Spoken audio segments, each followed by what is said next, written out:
Good morning and good afternoon, everyone. My name is Anand Akela. I am Chief Marketing Officer at Acalvia Technologies.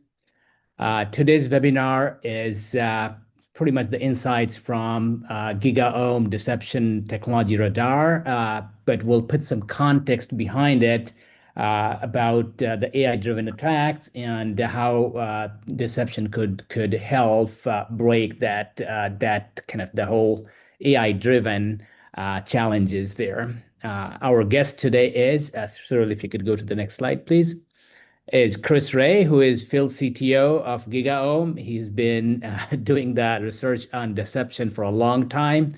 This year it was version 5, Chris, right? That sounds right. Yeah, yeah. So welcome to the webinar. Thanks for having me, guys. All right. And our own Suril Desai, VP Detection Engineering, will be joining and sharing some insights and showing demos. Again, as the webinar goes, please feel free to ask your questions at using the Q&A button at the bottom of your screen, and we'll answer it at the end of it. If there are some interesting questions and speakers feel like we can take it, but please keep asking your questions and we'll take it at the end. With that, let's go to the next slide, Suril. Uh, Suril, why don't you kind of walk us through the agenda and then pass it on to Chris? Sure. So we'll be talking, this is a particularly important time in cyber, as we all know as practitioners. The threat landscape has dramatically shifted with advances in AI. So we'll start with what has changed in the threat landscape over the last few months. And we'll also discuss what is coming at us as defenders in this AI orchestrated attack world. We'll talk about the implications on cybersecurity as the advances in foundation models continue, and the expansion of agents over in enterprises. Then we'll cover GigaOm's analysis of the deception landscape, because deception is one of the core mechanisms to be able to combat these threats. So GigaOm has done extensive research. Chris will discuss that in detail.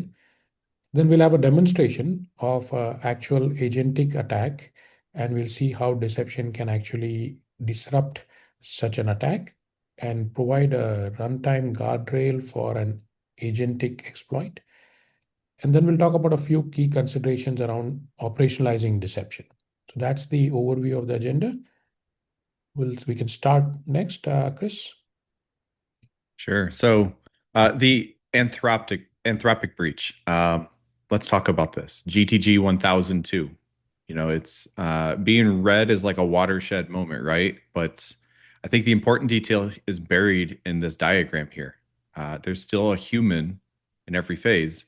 We are nowhere close to the autonomous APT threat that we're all worried about, but it is coming. And fortunately, this kind of gives us a marker to throw down and say, okay, we've seen the direction that the attacks are trending. We can understand where this is going to end up.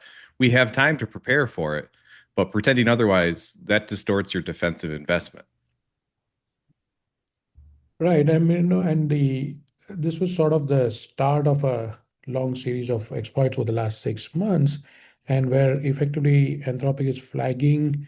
The main thing different here was the ability to take each of these sub phases. So, for example, the human attacker starts the exploit sequence, as Chris pointed out, and then there are sub phases. And the sub phases, let's say, for example, to do reconnaissance against an enterprise network.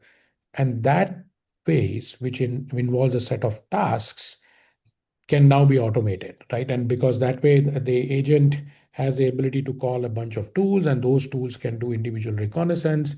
And then the agent can piece together the findings from the individual steps and then orchestrate the next step accordingly. So this was just the start of a inflection point. Let's go into the next slide to discuss what have defenders been discussing. Chris? Sure. So we have the Atkins and Evron report here. They're right about the asymmetry but I feel like they're wrong about the timeline. The 6 months framing is kind of rhetorical. The real question is whether defenders use the panic productivity or do they waste it on production theater? You know, vulnerability discovery scaling does not equal exploitation scaling. We find big bugs and tool chains. It's not the same as adversaries weaponizing them at scale. There's still triage, there's reliability engineering, there's delivery.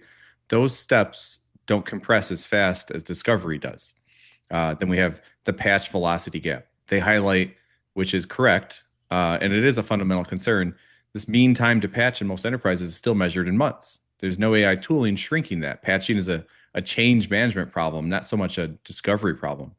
Um, I invite you to kind of dive into that research there a little bit and then run this thought experiment on your own. If a credible 0 day in your most critical internet facing service dropped tomorrow, what's your honest patch time? What controls do you have in place to detect that? Are you able to get the telemetry, the signaling? Are you able to take action on that in the next 72 hours? If you can't, then that's showing you a gap that you have today, which there's multiple ways, defense in depth, I'm sure. But we're here to talk about the focus on the advantages of deception and what that can gain as far as early detection, these telemetry signals that you may not have otherwise. Great. And so, go ahead. Oh yeah. So, you know, when I seen this, I said 8 minutes is a great headline, but every step in that kill chain was preventable with controls that have been CIS benchmarks since 2018. This is a hygiene story dressed up as an AI story, and we have to be careful of that. Like a lot of previous tooling, think of Conficker. If you're not familiar with it, go Google it. It takes 10 seconds to figure out what we're talking about. Conficker was novel, and then it was industrialized. The same way LLMs were novel 3 or 4 years ago, attackers are now industrializing them. For lack of a better way to describe it, they're accelerating their methodologies using the tooling that's available to them. So, when I see like step one, AWS creds are in a public bucket, that's not necessarily an AI failure. That's a posture management failure, right? Steps two through six, we see kind of a typical attacker playbook: IAM enumeration, Lambda code injection, privilege escalation, some persistence. These are all detectable in CloudTrail with reasonable rules. The reason they weren't caught though is these shifts have happened so much faster because of the AI enhancement to the attacker techniques and tactics. It's most orgs can't actually keep up with that change. No, thanks, Chris. I think that's the essential point there, which is, and when later in the discussion today, I have a demo for this particular attack, and then talk about actually that talks about, the step two, for example. As Chris pointed out, step one can occur pretty much and should have been prevented through, prevention controls and security posture. And the rest of the kill chain is not new, exactly as Chris said. I mean, I think the main difference is the fact that if you're going into an AWS environment and you're trying to go and as an attacker enumerate a set of IAM identities and then find the one that's administrative. Typically for a human, it would have required a whole bunch of checks. So it would take time. In the case Right. of the agent, it is, inherently parallelizable because the nature of the task to say, I have a list of 5,000 accounts. I need to find, the 10 accounts that are administrative. The nature of the task inherently lends itself to parallel processing. So the agent can say, and it has compute at its disposal. So it could say, okay, let me partition this problem space into many different parallel subtasks and then get the answer, which effectively shrinks the time it takes to get this step done. And that's mainly the shift as far as the offense landscape is concerned. Yeah. And I just like, I have this thought banging around in my head. I'm always trying to give like some practical insight here. If you were to take this scenario back to your team and ask them one good question, it should be something like, if this exact scenario ran in AWS tonight, what would we catch and how fast would we catch it? The honest answer is probably in step six. It's not that you have an AI problem, it's that you have a detection problem. The fix is I'm sure you guys can talk for hours about this. Decoy IAM roles, honey credentials and buckets, and just CloudTrail monitoring that is actually effective. Exactly. So Cloud Mythos. I'm going to go ahead and be the skeptic in the room. A benchmark of 0.83 on CyberGym, that's really interesting. That stands out to me. I love being so deep into technology and AI right now. I'm thankful to be alive at this point in the technology bell curve. Um, but found thousands of vulnerabilities, it's meaningless metric without an exploitability data, without that asymmetric advantage claim, which, I'll caution, can be overstated. We know vulnerability counts are the worst possible measure of offensive capability. Most found bugs are unexploitable. It's duplicative. They're low impact. The historical ratio from manual fuzzing programs is roughly like, whatever, arbitrary number, 100 to 1. It's somewhere around there as far as found to actually weaponizable vulnerabilities. I would say, don't budget against a model that hasn't been released yet. Budget against the structural reliability that's been true since before any of this. You will have unpatched critical vulnerabilities. You'll have data that you're not sure it even exists. You'll have IAM permissions issues and governance problems. You need to identify how you can fill those detection gaps more easily, not trying to identify a better hammer for that specific job, if that analogy makes sense.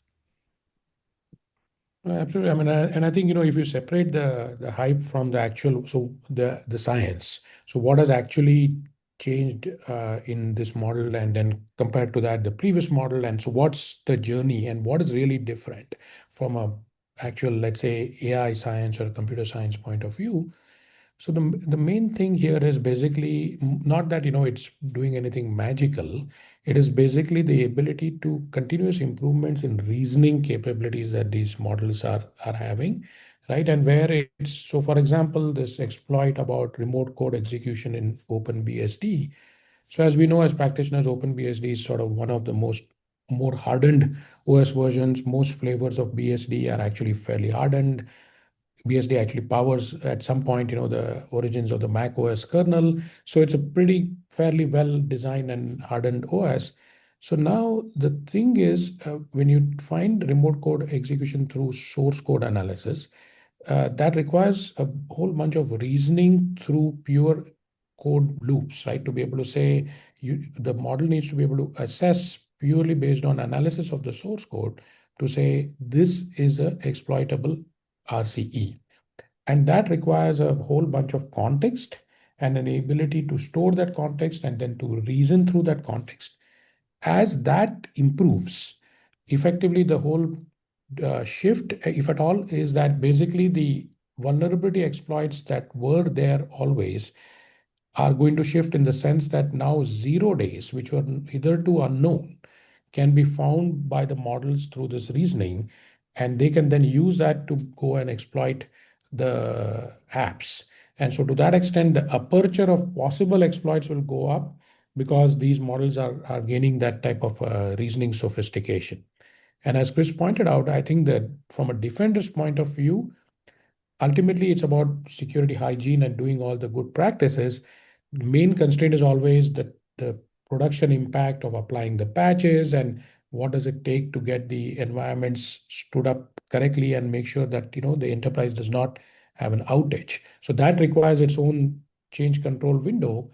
And so if there are new 0 days being found, then that creates a little bit of a risk as far as the defenders. Yeah, and I don't mean to downplay the impact that the evolution, not revolution, but evolution of the different models will have. I mean, every time they leap forward, that creates a gap between defenders and attackers, and that gap is, like you said, filled with 0 days. It's filled with novel techniques.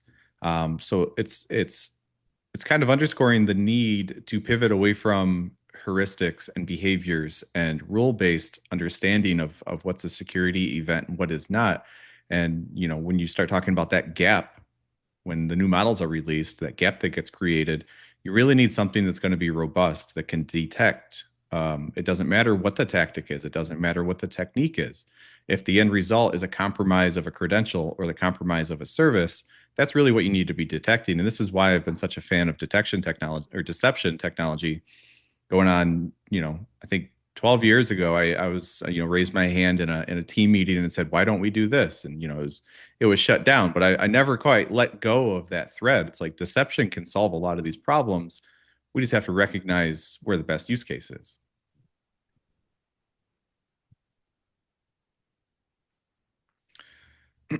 So when you see Bruce Schneier, Jen Easterly, Rob Joyce, they all come with the same recommendations for deception. I felt, other than me just being a big proponent of deception to begin with, that's a very strong signal to the market that maybe the strongest that deception has ever received. It's also, frankly, it's overdue, like I said, probably by about a decade. The endorsement framing, attack tool and vulnerability independent, that's very important. The time frame that they laid out, the next 90 days to 6 months, that matters. These are not people who are prone to alarmism.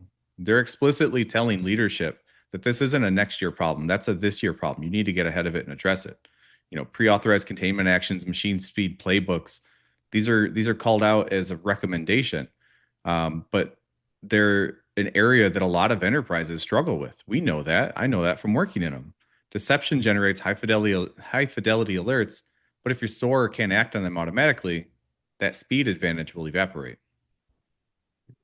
Exactly. I think as Chris pointed out, fundamentally the reason the experts are calling for this now, and let's say 3 years ago it was not, it was always on the anvil, but now it is a here and now situation, is fundamentally the ability to find the 0 day. I mean, effectively the reasoning advances where effectively the model, because now it's a machine, 0 days could have been found earlier as well and were found by attackers, but the number of humans who can go and find a 0 day, the skills required for that are finite in the world, right? There may be a few really expert attackers who can do the source code analysis and find a 0 day.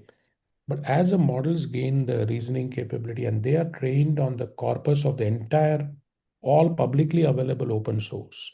So as a result, they have the entire universe of source code available in their training data. And then they have the ability to autonomously reason through that code and then figure out, new vulnerability exploits. Then more than the actual magnitude of the exploits, the more risk for a defender is the fact that there are unknown exploits that are going to be able to be found. And even if a few of them are unknown, then the question is, what are the security controls that have an ability to find an unknown exploit? That is by definition, a lot of the traditional forms of detection where you're writing a rule, for example, to find an attack. When you're writing a rule, you have to have a known pattern to write a rule for. So almost by definition, you can only write a rule for something that you already know a priori. And as the models gain the ability to find things for which there is no known pattern, then the question is what control can help the defender from that perspective. That's why they call out the fact that deception is attack tool and vulnerability independent, which is sort of the core thesis there to say that it's not dependent on a known rule or a known attack signature.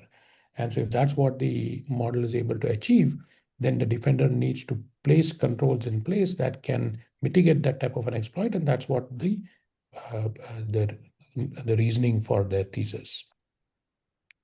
Great. Completely agree.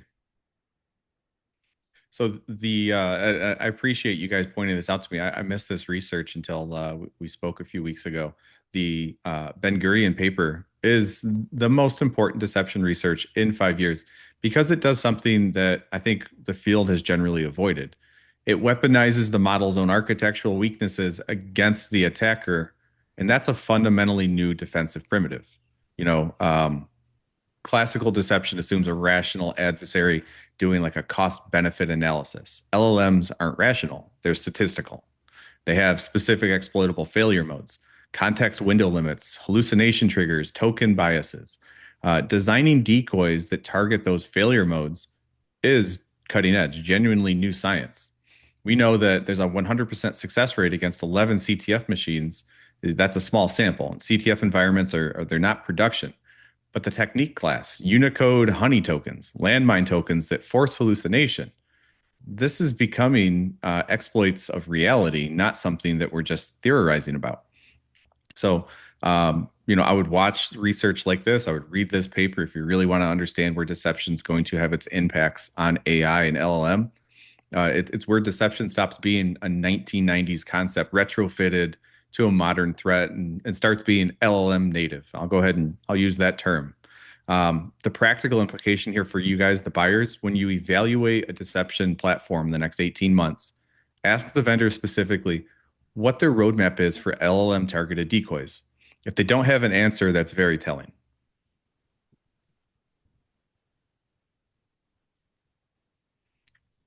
Mirage. So the framing of this, that defense should target attackers' planning algorithms, not just their actions, not the TTPs. This is a very important conceptual shift in defensive thinking since the kill chain came about, and it's not getting enough attention. Unfortunately, I'm glad you guys are bringing it up here.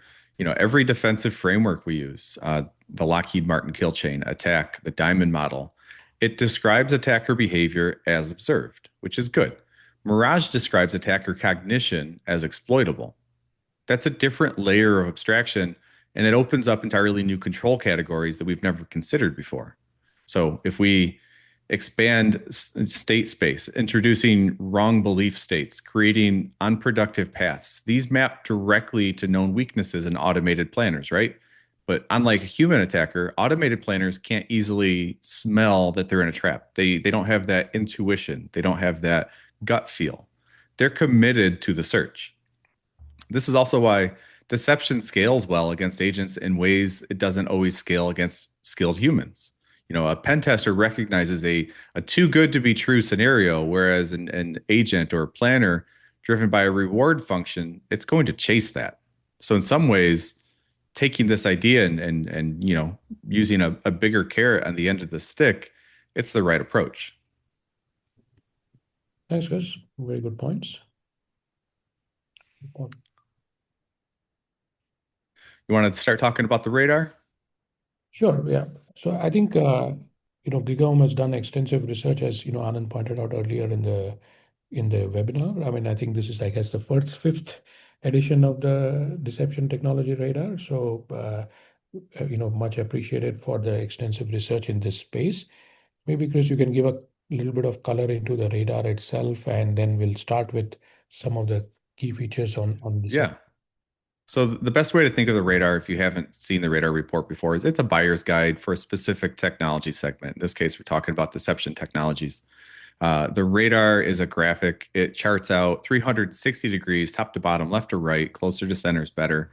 But it's not, throw away that paradigm you have in your head of up and to the right is the best solution. That's a failed premise that we want to avoid. There can be great solutions down and to the left, down and to the right, up and to the left, up and to the right.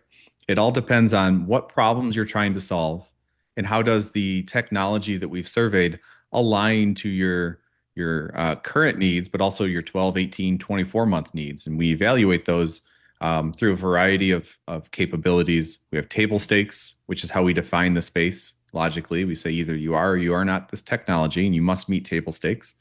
Then once we have that group of technologies to evaluate, we need to differentiate them in some meaningful way. And that's where key features, which is what you have pulled up here, come in. Key features, emerging features, and business criteria, which we'll talk about in a little bit.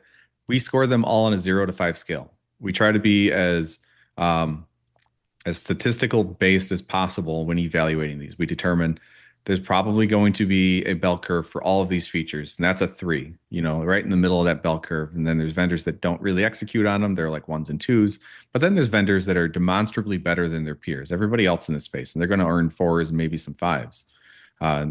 We've pulled out a few of the key features here, talking about identity and credential deception, the cloud SaaS and pipeline deception, attacker behavior analysis, the automated response orchestration. How are you managing the deception deployment? So deception management, and then cross-domain and multi-layer deception. Where are you able to deploy with this solution in your tech stack? Is it limited to just cloud? Is it limited to just endpoints, just identity, or can you do a little bit of everything? And that's why we measure those, because that's an important differentiator. We can move on to the next one if you're ready, Cyril. Then, like I mentioned, business criteria. These are non-functional. These are not capabilities, but these are really important to making a buying decision. So, cost transparency. How easy is it to budget for this solution? What can you easily get this data? Does it change? Is it complex to calculate? The scalability of the solution. So not just how many of X can you deploy, but how well do you manage them? How far into your environment do they go? Getting back to that tech stack that we talked about, is it isolated and scoped really narrow, or can you scale it to a lot of different use cases? Flexibility, talking about your ability to just walk in, intuitively understand what I'm doing as an operator of this platform. That's a very important metric. You don't need 6 months of training. You should be able to walk into most technologies and figure them out. Maybe by the end of the day, you're comfortable. By the end of the week, you're the person, the guy or the gal that they're coming to internally and saying, hey, how do I do this? It shouldn't take you months to get to that point. Talking about interoperability, we call out SIEM, SOAR, XDR, IAM integrations. Having a deception technology platform or solution that connects natively with the technology you already have is a very important understanding that you have to have up front. If you are an Okta shop and you are evaluating a deception solution that just simply doesn't know what to do with Okta, that's a problem. You need to probably remove them from your shortlist. And so we go through and we evaluate the vendors on their interoperability. And then operational efficiency, we're just trying to measure, we're trying to quantify, how does this improve your security operations? In what ways? How can they do it? Can we quantify it? And then we document that and we give you a score. So as you remember, I said the radar graphic, which is what you see here, 360 degrees, top to bottom, left to right. The left or right axis, what we're really looking at there is the quantity of use cases the solution solves for. If it's very narrow in scope, it's going to be more to the left. We've got a few vendors on the left side of the radar. If it's broader in application, though, like I said, identity, endpoint, cloud, infrastructure services, then you're going to solve more use cases. You're going to shift to the right.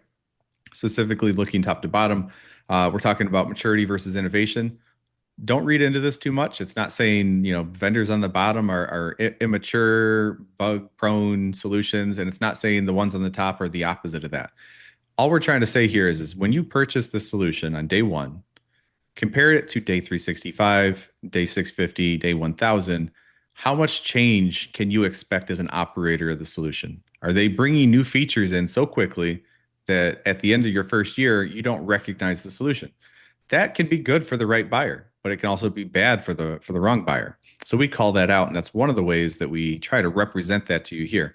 You see Calvio landed in the leader ring, slightly below the maturity innovation line. So we've kind of quantified that they're blending both of those qualities together.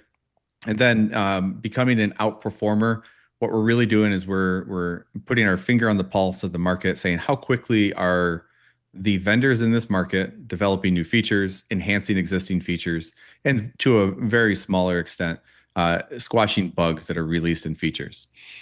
We quantify that, we measure it, we find the baseline, and then anybody who's accelerating away from the pack, who's developing at a faster rate, we identify them as an outperformer. And as you can see here, Calvio, we've deemed them an outperformer for obvious reasons. You guys have brought many new features to market in the last 12 months.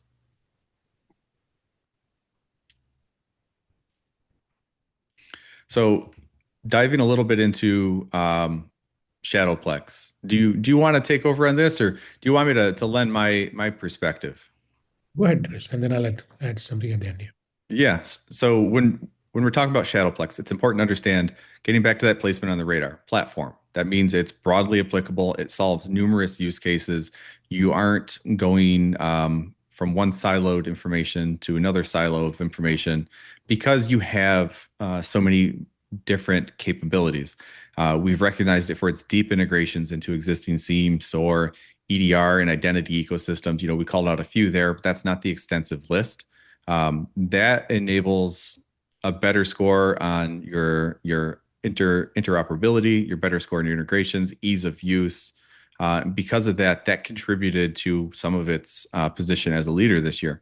But more and beyond that, the majority of the reason for Shadowplex's positioning as a leader this year is because of its strong performance in the key features, which makes up about 80% of the score placement. Those key features, again, are the differentiating capabilities between vendors. So when you see a vendor that's a leader, that tells you that they're ahead on that bell curve. They're doing better than their peers. Then you see one that's an innovative leader. That means that they're also bringing new and enhanced features to the market. And of course, that's how we've come up with Shadowplex and our radar this year. Thanks, Chris. And so the goal for us as a platform is to continue to bring value to our customers. Ultimately, the whole idea is to be able to combat the attackers, and attackers can target pretty much any part of the enterprise network.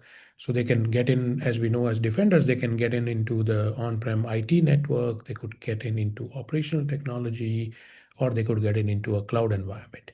And once they get in, then one of the core tenets of deception is to catch the attacker early.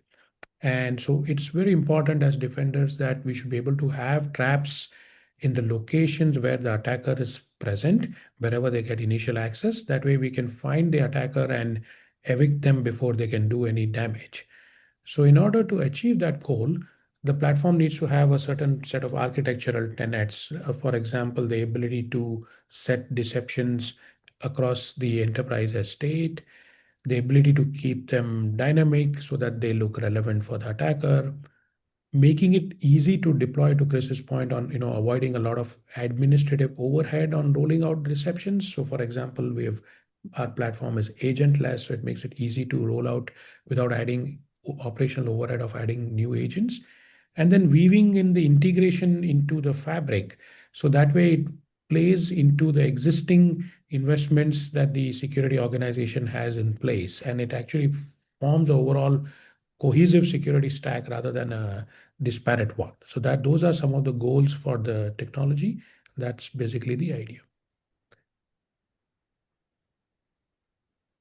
And you can see here, this is you can think of it as selection criteria for a solution. As I mentioned, we score all the solutions on a scale of 0 to 5. And you can see here with cost transparency, scalability, working your way across the rest of the business metrics. Acalvio scored quite well, especially in scalability and ease of use, which I'll always come back to. If it's not simple enough for me to use, then it's probably not a good solution. I'm a diehard, keep it as simple as you can, and that's why I include ease of use in most of my reports. Great. I think we can proceed. So yeah, go ahead, Chris. I'll just build this out here. So, when we get back to talking about kind of zooming out from the conversation we've been having, when we're talking about what is the value of deception technology, how does it help me detect malicious behaviors or security events more quickly? That's really where deception shines. Even 15 years ago, in a more simplistic form, it was able to deliver earlier detection telemetry better than at the time, next gen AV, next gen firewalls, DLP gateways. They were much more of a detective control than they were preventative control. And I'm not saying that deception can be preventative, but when you start looking at the capabilities of deception today with high interaction decoys, which chew up time, which is becoming more and more important, as we talked about. AI is speeding up the attacker lifecycle. Well, guess what? A high interaction token or high interaction decoy deployment that can chew away at that efficiency, that can give the defenders that time. So you can see here, this is a neat summarization of the MITRE ATT&CK framework that you don't see too often. It just kind of boils it down to the top level categories. Reconnaissance is the first stage, and that's very difficult to detect at that stage. It's, Google searching is a form of reconnaissance. There's not much you can do about that. But to be able to land in initial access and then persistence and privilege escalation and have telemetry at those stages, that's way more valuable than having telemetry at command and control and exfiltration. Yeah, it's good to know something's leaving my environment. But at that point, so many things have gone wrong ahead of that. At this point, you're just getting ahead of the breach notification or the email from the FBI letting you know, hey, we found your data. Thanks, Chris. So I'll show a quick demo of a agentic attack and what deception can do. I'll play it out. Just let me know whether the audio is coming through. This video shows So an agentic. Is the audio coming through? Yep, you're good. Okay, great. So I'll let it play and then I'll give some commentary at the end. AI attack and security measures to defend against these attacks. AI agents introduce a new attack surface. Let's look at a real-world LLM jacking attack, where an agent was manipulated to launch foundational cloud models. The attack began with credentials stolen from a public storage bucket. An attacker manipulated the AI agent on the virtual machine to perform a complex exploit. In just 8 minutes, the agent gained full admin privileges by enumerating service accounts, impersonating one of these identities and injecting code into a serverless function. It then created a backdoor user for persistence and just 58 minutes after starting, launched LLM models, completing the LLM jacking exploit. To understand why the AI agent reached its goal much faster than a human attacker, let's take a closer look at this step. The agent started with an enumeration step to list the service accounts. In response, details of 5,000 service accounts were returned. The agent is interested only in administrative service accounts, so it formulated criteria for filtering service accounts. Then, it spawned sub-agents to filter the service accounts. The agent partitioned the set of service accounts into smaller groups, assigning each sub-agent 1,000 service accounts to process. All 5 sub-agents worked in parallel, applying the filter criteria and cycling through the set of accounts at machine speed. With this approach, the agent processed 5,000 service accounts in a few minutes, and then started the impersonation of administrative service accounts. This automation and parallelism are unique characteristics of agentic AI attacks.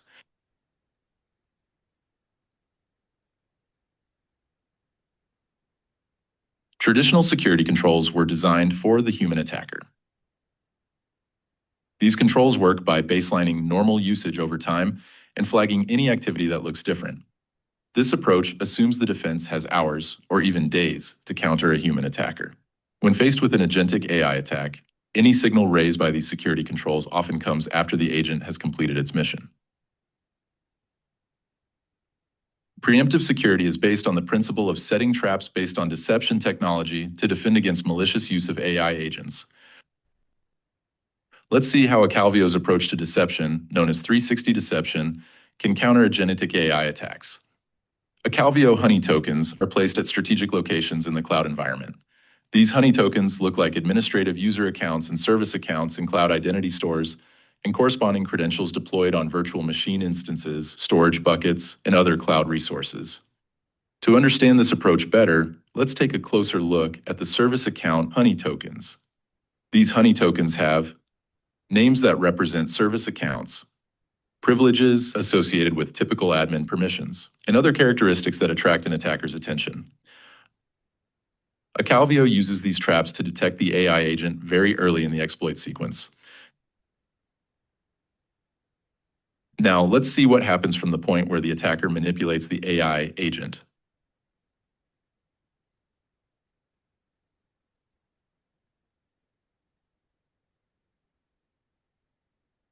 While subagent 1 is processing service accounts, it finds one that matches all the criteria.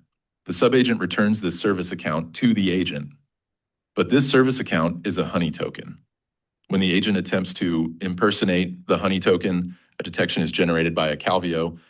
At the same time, the agent's attempt to impersonate the honey token is automatically denied. The detection details captured by a Calvio show the user account that was compromised by the attacker. Automated response actions are initiated to isolate the compromised user account and the virtual machine with the agent. The attack is intercepted at the reconnaissance phase. In summary, agentic AI attacks move at machine speed, much faster than human attackers. Traditional security controls that were designed for the human adversary are unable to keep pace. Preemptive security sets traps for the agent, isolating the attack early and safeguarding the organization's assets. Great. So that's a quick summary. I think the main main insight here is about the concurrency.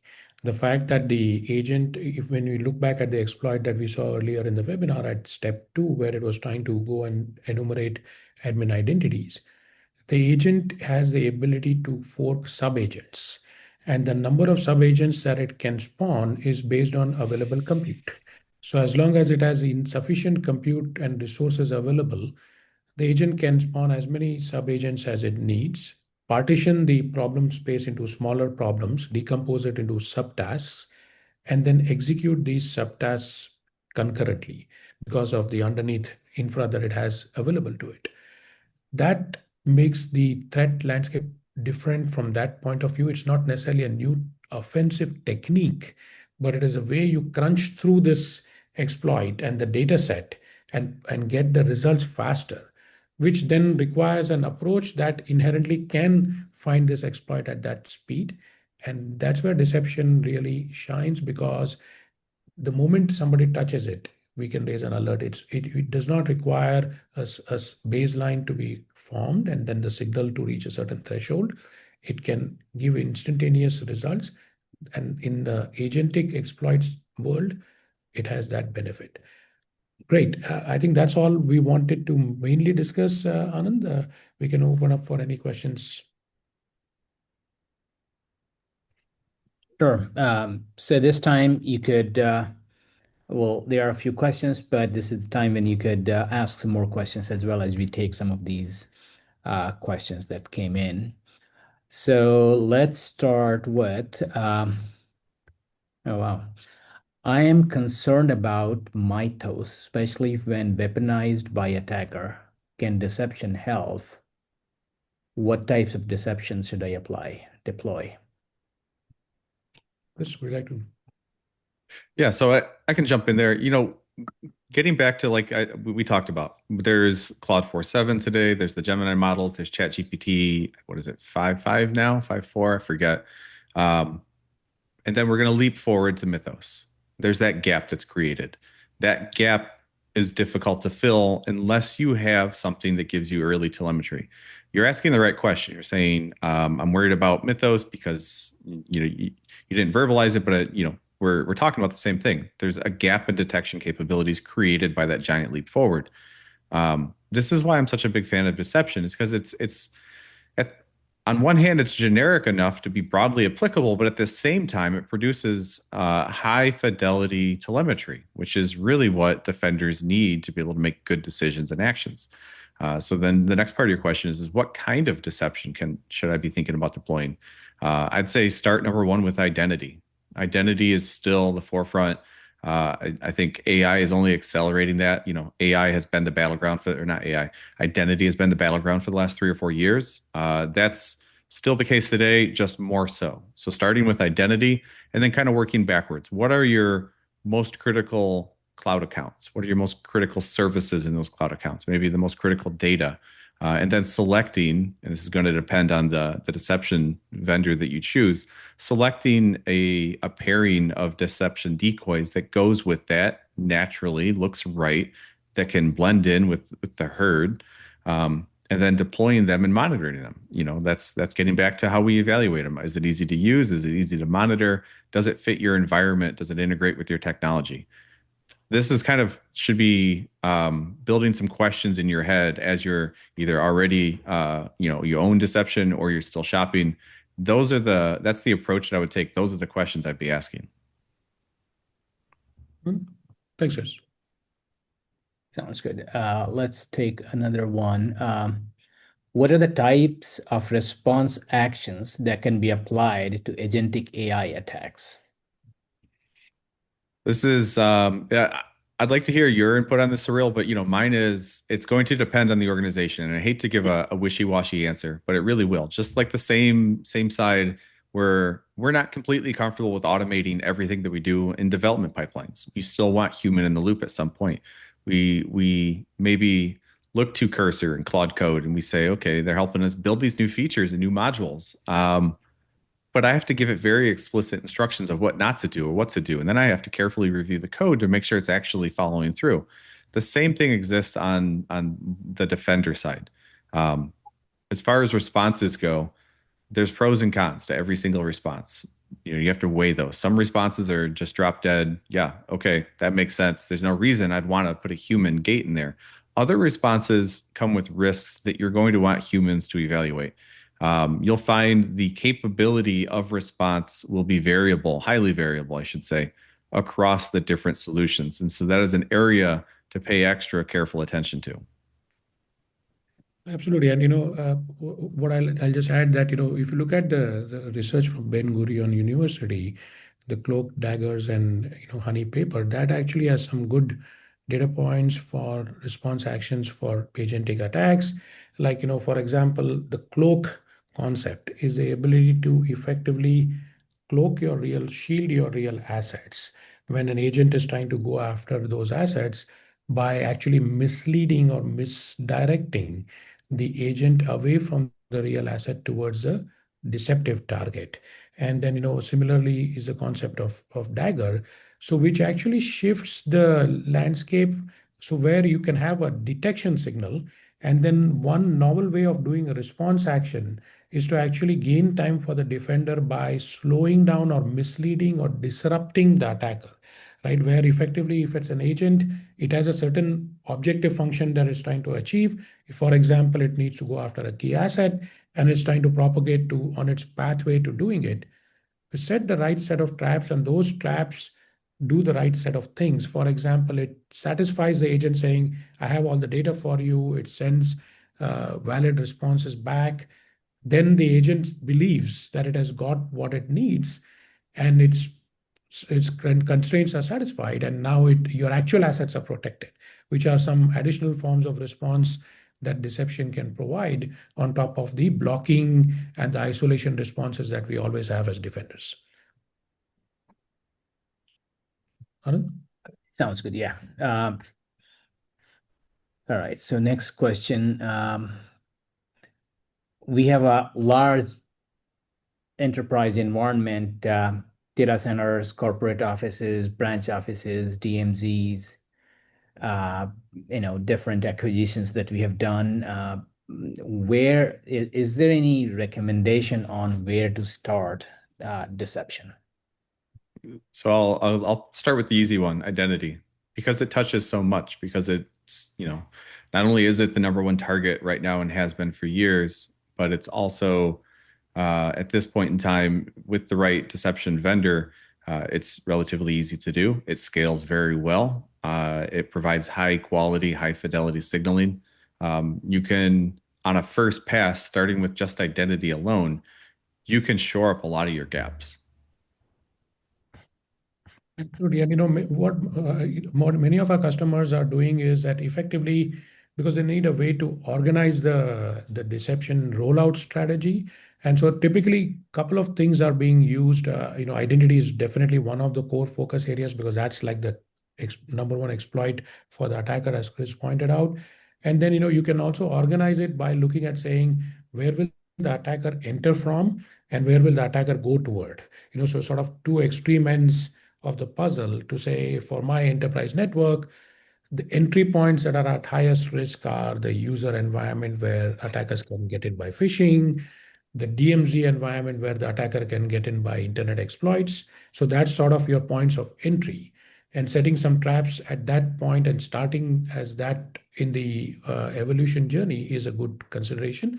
Then the second is, where will the attacker go toward? And the go toward is identity architecture, your core assets in the data center, production databases which have high value data, key assets effectively, if you will. That's where the second piece of the journey can go on. And as you cover those two extreme ends of the puzzle, now you have some way to get coverage early in your rollout journey. Then you can come back towards the middle, which is the broader part of the enterprise network, and expand your coverage footprint. Go ahead, Anand. Yeah. All right. How do I measure the ROI and or effectiveness of the deception rollout, Yeah, especially against agentic attacks? Quantifying, this is a good question, because quantifying your security investment is difficult regardless of the technology we're talking about. Some make it easier, some make it more difficult. Deception can be one that's more difficult, though, because what you're trying to do is prove a negative. You're trying to prove that that nothing noteworthy happened, because nothing noteworthy happened. But how do you do that? There's a variety of ways that I've seen in the survey of the market. Surreal, I'd like to hear your thoughts on this, because this is a real challenge. No, absolutely. I mean, I think as Chris pointed out, in pretty much in anything in cybersecurity, there is the question of how do you measure the ROI. So what our customers are doing is that, simulating an attacker, because fundamentally the whole idea is that the real attacker, let's say you going in and doing an evaluation of a control like deception, you, as a practitioner or as a defender, you have limited time window to do the evaluation, and you might be doing it in a smaller part of your enterprise network. It may not be the case that there is a real attacker in that part of the enterprise network within your small evaluation window of time, and you still want to know, is this control effective or not? So one way that our customers are using is effectively red teaming, where they actually go and do like offensive simulation, and then you give it a mission statement and say, can the control catch it in that type of a simulated environment? In the agentic world, actually, that becomes a little bit easier because there are frameworks. For example, cybersecurity AI agent, CAI is like an open source pen testing framework, which can be used to simulate an offensive series of activity available as an agent. So that makes it easier for the defender to download open source frameworks. Does not require, sometimes red teaming earlier would require skills. You need to bring a red teamer from the outside, and Oh, yeah. I think those things can be difficult. But now there is more codification through using those agents, and that can be a good mechanism to be able to quickly validate the efficacy of a control of this nature and get results. Yeah, I think the red teaming, I just kind of remember, Cyril, when you started talking about it, I host our customer advisory board, and one of the CISOs said that, hey, you guys look a sign on our annual red teaming days, yeah, because that's where they could really kind of showcase the value. Let's see, there are a couple of other questions. What trainings should I give my SOC team to prepare for the rollout of deception? I don't know of anything is sort of, I'll say, off the shelf, above and beyond the fundamentals. Understanding the MITRE attack matrix, understanding some sort of the tribal knowledge in the organization, playbooks, locations, expectations, escalation metrics, that sort of stuff. Surreal, have you seen anything that you feel would be applicable? Absolutely. Completely what you said is a spot on, Chris, which is from our platform point of view. One of the things we found from our customers from a SOC analyst is that typically, like, let's say it's a tiered SOC hierarchy, level 1, level 2, level 3 SOC. So especially level 1, the SOC has so many controls that they're consuming, and it's very hard for them to learn new controls and the details of each control. And so what we do in our platform is to map the alerts into a known taxonomy like MITRE, like Chris pointed out. So you give a standardized taxonomy. Now the SOC can go and say, okay, I see this tactic showing up from this control. Pretty much doesn't matter that's a deception control, that's sort of a byline. More important is that, do I see lateral movement? Do I see credential access? So what type of a MITRE taxonomy am I dealing with? And then for that tactic, what's my IR strategy? And that can be then codified into a more standardized incident response playbook. So that way the level 1 SOC analyst does not need to learn a lot of the details of this control. Very good. All right, I think we have one last question. You still have another few minutes. If you have any other questions, please feel free to submit it. Otherwise, I will take the last question here. Should deception be integrated with my existing security controls, EDR, CSPM, and any best practice or consideration that you want to share? Simply yes. I can expand on that quite a bit, though. But yeah, the very little thought should be yes. I've worked hands-on building XDR solution at a startup. I've evaluated CNAPP, CSPM, cloud workload security, zero trust network access. There isn't a single technology in the security domain that I've looked at and said, you know what, deception wouldn't make this better in some way, because it's so broadly applicable. That's really why when you see a question like this is like, where or should I even consider integrated? It's like, yes, absolutely you should, because each of these technologies, they operate within a scope and they have boundaries in what they're able to do and what they're not able to do.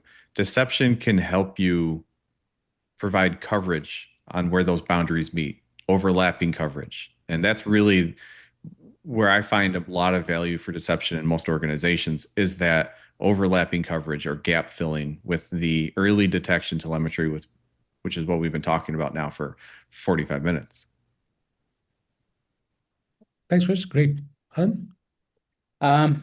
There is no other question at this time, so let's give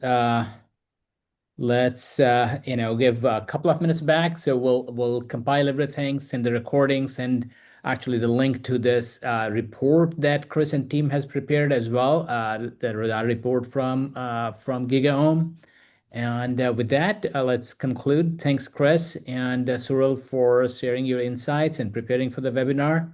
And participants, thank you again for joining us from a different part of the world. Appreciate it. And we'll send you a recording of the webinar as well. Thanks, everyone. Bye-bye now. Thanks, guys.